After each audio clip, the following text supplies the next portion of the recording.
Hi, Gary Zacharias here with the Apologist Bookshelf. Let's take a look at a different book today I haven't talked about before by Natasha Crain. That's C-R-A-I-N. This one's called Talking with Your Kids About God. Now, she did another book that we did a little while back called Keeping Your Kids on God's Side.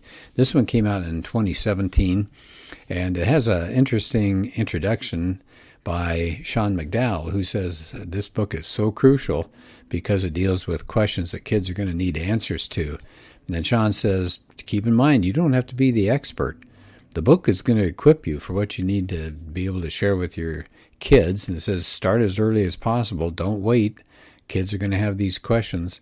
And third, he said, just do what you can do. Just doing some of these conversations is better than none at all. So I thought that was really good advice. And then when Natasha starts the book, she said that she came up with a blog first. It's called, still around, called natashacrain.com. And she said she knew she wanted to raise her kids in a Christ-centered home, but wasn't really sure how to do that. And so she says she started the blog hoping to just meet some like-minded parents and just exchange some ideas. But her readership grew, and people started sharing her articles with friends online. And then she said all of a sudden people got a hold of her name, and she said she got a lot of challenging comments from skeptics. Things like, can you really believe in miracles? Look at all the evil and suffering around here. God seems like a tyrant in the Old Testament. Hey, don't you know there are a lot of contradictions in the Gospels, and on and on. And she said she had spent so many hours in church and in Sunday school, but she said she wasn't really prepared.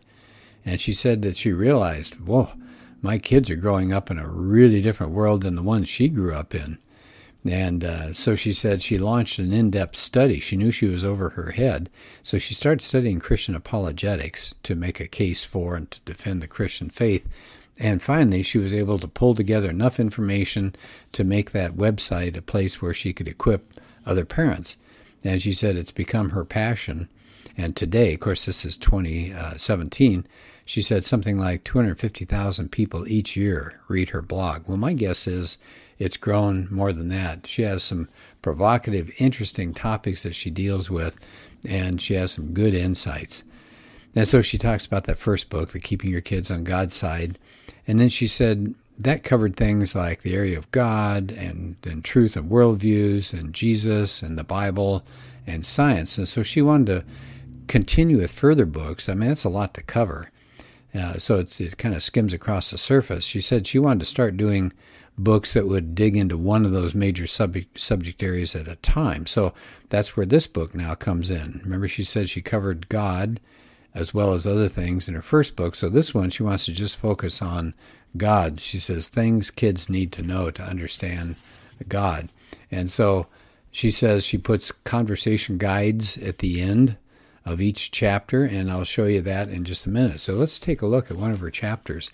I'm going toward the end of the book. This is chapter 26. Here's the call.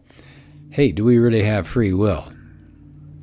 And so she talks about her husband who works with gospel rescue missions. And she said over the years, she knows countless people have been impacted by these missions. They've changed their ways of thinking. They've been captive to so many bad ideas and bad habits, and they've broken those, and they've decided to give their lives to Jesus. But that means she believes, and her husband believes, that people do have the ability to choose a different life direction. But do we really have free will to do that? Well, there's a lot of argument today that no, it really depends, doesn't it, on whether God exists. And so she says, well, what if we're nothing more than molecules in motion? In other words, there is no God. Well, what would follow from that? Well, life wouldn't have any value, and life wouldn't have any objective meaning. And here we go. There's little reason to think that we would have the ability to freely make choices. Because after all, if all we are is our biology, then all our decisions are driven by our physical impulses. We're, in a sense, shackled by physical law. And she said that's not just her talking about, it's not just one or two people, but she shares several quotations here. I wanted to let you hear them. Evolutionary biologist Jerry Coyne, pretty well-known person. Here's what he had to say. To assert that we can freely choose among alternatives is to claim we can somehow step outside the physical structure of our brain and change its workings. That's impossible. Okay, do you hear that? You can't step outside the physicality of you to make a choice, so that's impossible. Here's a plant biologist, Anthony Cashmore. The reality is, not only do we have no more free will than a fly or a bacterium, in actuality, we have no more free will than a bowl of sugar. Wow. So, you and a bacterium, huh? Molecular biologist Francis Crick, co-discoverer of DNA structure, Watson and Crick, he says your joys, your sorrows, your memories, and your ambitions, your sense of personal identity and free will. Notice that, your sense of free will. He says all these things are in fact no more than the behavior of a vast assembly of nerve cells and their associated molecules. So do you see what he's saying there? It comes down to it. It's simply a behavior of nerve cells and molecules. And then she ends a series of quotations here by William Provine, who's a Cornell historian of biology. He says there's no human free will. He said if you believe in evolution, you can't hope for there being any free will. There's no hope whatsoever in there being any deep meaning in life. So if you buy into evolution, you can't hope for there being any free will, he says. But we think we're doing free will choices all the time. But she says these scientists are telling us it's an illusion. It's a material world, according to them. If it's a material world, we can't escape our biology. That's determinism. So if that's the case, then we can't assign moral responsibility to our actions, can we? Those actions were determined. So what happens to blame and praise? Those are meaningless concepts. A person couldn't have done anything different than what he or she already did.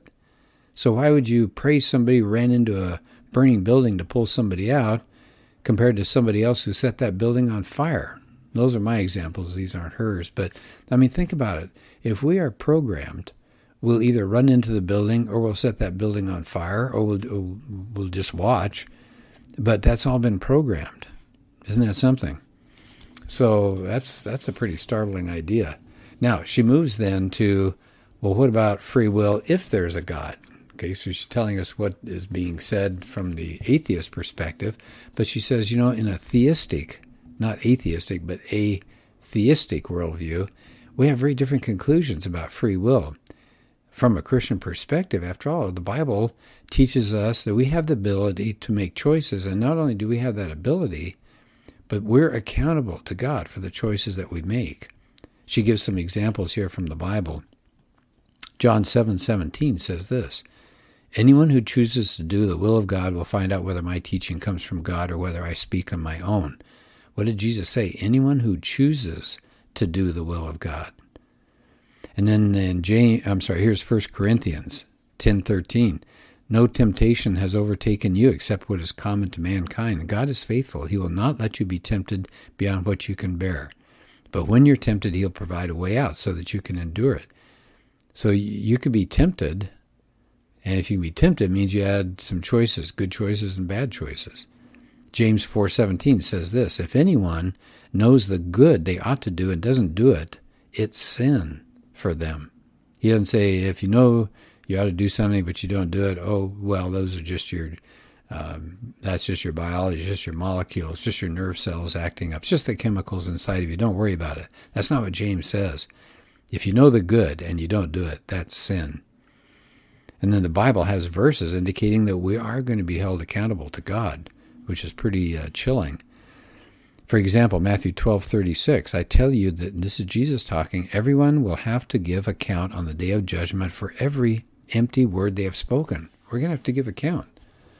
How about this in Romans 14:10 and 12? We will all stand before God's judgment seat. Then each of us will give an account of ourselves to God. So, of course, the question comes down to this. If all things are under God's control, which we believe as Christians, how can people make free choices?